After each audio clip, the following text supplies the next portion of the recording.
నమస్కారం ప్రజలారా. ఇప్పుడు మన పార్టీలో నిన్న ఒక మీటింగ్ పెట్టారు. ఆ మీటింగ్లో ఏం పెద్దగా వాడేమి కొత్తిమీర కట్ట లేదంటే ఇంకోటం లేవు. ఈ ఉర్సా క్లస్టర్స్ అనే ఉర్సా సరే అన్నను నిద్రపోతా ఉన్నప్పుడు లేపి ఉర్సా అని అంటే అది అనాలంటే 11 సంవత్సరాలు పడుతుంది, అది వేరే విషయము. ఈ ఉర్సా క్లస్టర్స్ అనే కంపెనీ మీద రకరకాలైనటువంటి మాటలు, రకరకాల కథలు. మా రోజా అయితే 60,000 ఎకరాలు ఆ కంపెనీకి ఇచ్చారని చెప్పి చెప్తాందయ్యా ప్రెస్ మీట్లో కూర్చొని. మరి ఏమన్నా ఆ ప్రభావం ఇంకా ఏమన్నా ఆమెలో ప్రవహించున్నదా లేకుంటే ఏంది?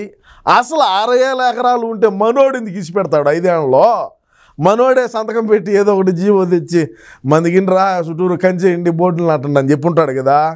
సరే మనోడు ఏం చెప్పినాడంటే ఆడ ఉండేది లేదనేది అందరికీ తెలుసు, అది వేరే విషయము. ఈ ఉర్సా క్లస్టర్స్ అనేది ఏంది కథ, ఏంది వ్యవహారం అంటే అది సాఫ్ట్వేర్ కంపెనీ అంట. ఏ టెక్నాలజీయో ఏందో అది మనం అంగుటిగాళ్ళం, మనకేమి తెలుస్తుంది? మనం అధికారంలో ఉన్నప్పుడు 5 సంవత్సరాల పాటు మనం తెచ్చిన కంపెనీలు వేరు, మనం తెచ్చిన పరిశ్రమలు వేరు, మన వ్యవహారాలు వేరు, మనదంతా వేరే రకం. అది ఏ రోజైనా సరే మనం అధికారంలో ఉన్నప్పుడు మన సాక్షిలో అయినా సరే మనం తెచ్చిన పరిశ్రమల మీద డిబేట్ పెట్టినారా, డిస్కషన్ చేసినారా? తెచ్చిన పరిశ్రమ ఇప్పుడు మనం అధికారంలో ఉన్నప్పుడు అన్న పక్కన ఒకడు ఉండేవాడు ఐటీ శాఖ మంత్రి, ఆ గుడ్డేటోడు ఆ బఫున్ ఏందో అనేది అందరికీ తెలుసు. సాక్షాత్తు అసెంబ్లీలోనే మేము తెచ్చిన కంపెనీలు ఏంటంటే అప్పడాలు, వడియాలు, సల్లమిరపకాయలు, దాని నుంచి బిర్యానీ మసాలా, ఫిష్ మసాలా, అల్లం వెల్లుల్లి పేస్టు, ఇంకేందిరా పచ్చళ్ళు, ఇంకేందో బొబ్బట్లు. సాక్షాత్ ఇవన్నీ నేను మాట్లాడినట్టు కాదు, నిండు అసెంబ్లీలో మాట్లాడినటువంటి మాటలే. ఇన్ని పరిశ్రమలు మనం తెచ్చినప్పుడు ఎందుకు మనం డిబేట్ పెట్టాల? ఈరోజు ఎందుకు డిబేట్ పెట్టాల్సి వస్తుంది? ఏంది కారణం అనేది ఒకసారి మనం విశ్లేషణ చేద్దాం. ఇప్పుడు ఇదే గుడివాడ అమర్నాథ్ని నేను అడుగుతా ఉండా, ఆయన వైజాగ్ వాసే కదా, మరి ఆ వైజాగ్ ఆయన ఎందుకు తీసుకురాలా? ఇప్పుడు ఏ టెక్నాలజీ ఇది ఉండదు అంటే, ఏ టెక్నాలజీ అంటే ఏంది బా, ఆర్టిఫిషియల్ ఏందో ఇంటెలిజెన్స్ అంట. అదన్నా తెలుసా? పోనీ ఈయన్ని ఆ కంపెనీ ఏది బా ఉర్సాత ఏది ఆ ఉర్సా క్లస్టర్ అనే కంపెనీనన్నా చెప్పమని చెప్పు, అది చెప్పలేడు. సరిపోతే ఇంకొక మాట, ఇప్పుడు ఇంకొకడు వచ్చినాడు బఫూను మాట్లాడుతున్నాడు, ప్రెస్ మీట్ పెట్టినాడు చూసా. వాడి పైన అదేలే కానీ కుక్క కేసెడ్ బిస్కెట్లు వేస్తా ఉంటే ప్రెస్ మీట్ పెడతాడు. ఈ అవులేగాడికి తెలుసా? పోనీ ఈ అవులేగాడికి తెలుసా? తెలీదు. 1000 ఎకరాలు ఇచ్చినారు అన్నారు. ఇప్పుడు చంద్రబాబు నాయుడు గారిని మనం ఈ విషయంలో ఒప్పుకోవాలయ్యా.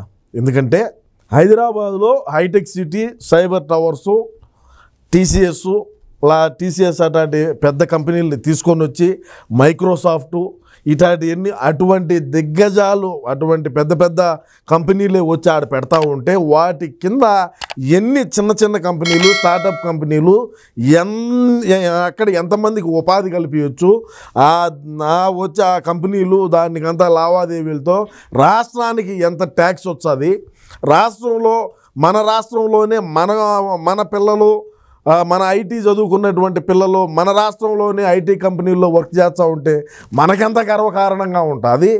ఇవన్నీ ఎవడన్నా ఆలోచన చేస్తాడా? మన బిడ్డల భవిష్యత్తు బాగుండాలనే కదా అని అయిన చంద్రబాబు నాయుడు ముందుకు పోతున్నాడు. మనోళ్ళు దాన్ని ఎనిక్కి మా ఓడి మాటినేట్టుగా ఉంటే కంపెనీలు కూడా రాకుండా చేస్తాడు. 5 ఏళ్ళు చేసింది అదే అనుకో. ఇప్పుడు చంద్రబాబు నాయుడు గారు మళ్ళీ అన్నింటినీ వాళ్ళను అదేవిధంగా ఇంకొకటి పెద్ద పెద్ద అన్నీ కూడా బయట ప్రపంచవ్యాప్తంగా ప్రాముఖ్యత చెందినటువంటి కంపెనీలన్నింటినీ తీసుకొని వచ్చి వైజాగ్లో పెడతాడు. ఇప్పుడు మరి ఆ వైజాగ్లో పెడతా ఉంటే మనకెందుకు నొప్పి?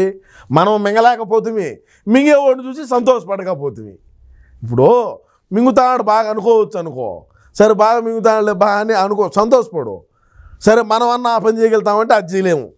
అది చేసే అంత దమాకు మనకు లేకపోయా. నేనేం చెప్తానంటే ఫైనల్గా ఇట్లాంటి కంపెనీలు నాకు తెలిసి ఇంకా కూడా తీసుకొని వచ్చారు. మా వైసీపీ పార్టీ వాళ్ళు ఆడ ఏమీ లేదు అంటారు. మరి ఏమీ లేకంటే మనం ఏడ్చొచ్చు కదా 5 ఏళ్ళలో. ఏమీ లేనప్పుడు మనం ఎందుకు ఏడ్చలేకపోయినాము? మనల్ని నమ్మి మన జగనన్న నమ్మి ఎవడైనా రూపాయి పెట్టుబడి పెట్టేదానికి వచ్చినాడ్రా చూపిండి అన్న ఉంటే. మనం ఆ దొమ్మల్లా 600 కంపెనీలు వచ్చాయి, 1400 కంపెనీలు వచ్చాయి, 111 కంపెనీలు ఎనికి ఇవన్నీ కాదు. ఈ కాకమ్మ కథలు చెప్పాల్సిన పనిలే. రే నీకే చెప్తున్నా, సాయంత్రం 7:30కు 8కు వచ్చావు మన టీవీలో, నీకే అవి కాదు. ఇది 2019 నుంచి 24 వరకు జగనన్న అధికారంలో ఉన్నప్పుడు, ఐటీ శాఖ మంత్రి గుడివాడ ఉన్నప్పుడు మేము ఇన్ని పరిశ్రమలు తెచ్చినాం, ఇంతమందికి ఉపాధి అవకాశాలు కల్పించినాం, ఇంటికి శంకుస్థాపనలు చేసాం. శంకుస్థాపనలు అంటే బొక్క ఏమన్నా 20 రూపాయల టెంకాయే కదా, అది కూడా వంగి కొట్టలేము, అది వేరే విషయం అనుకో. ఎందుకు ఈ పనులన్నీ? నేను ఫైనల్గా ఏం చెప్తానంటే, ఉత్తరాంధ్రలో 2 గొప్ప పనులు చేశాడు అన్న. ఏమంటారేమో, అన్న అధికారంలోకి వచ్చిన తర్వాత 1-2.5 సంవత్సరాల పాటు మన విజయసాయిరెడ్డి గారిని పెద్ద తలకాయ హెడ్గా పెట్టాడు. శాంతియుతంగా ఆయన కావాల్సింది శాంతియుతంగా చేసుకొని వెళ్ళిపోయినాడు. శాంతియుతంగా ఆయన సెటిల్ అయిపోయినాడు. 2వ టర్మ్ వచ్చేసరికి వైవి సుబ్బారెడ్డి గారిని పెట్టాడయా. సుబ్బారెడ్డికి ఆ శాంతి దొరకలా, అశాంతి దొరకలా, ఎవరు దొరక సింగిల్గా మిగిలిపోయినాడు. ఇది మనం చేసినటువంటి ఘనత. ఇకనైనా సరే మనం నవరంధ్రాలు మూసుకొని ఏదో చేస్తున్నారు, రాష్ట్రం బాగుపడుతుందని మనం ఆశిద్దాం. మనం మింగలేం, మింగేవాడిని చూసి సంతోషపడదామని తెలియజేసుకుంటున్నా. నమస్కారం.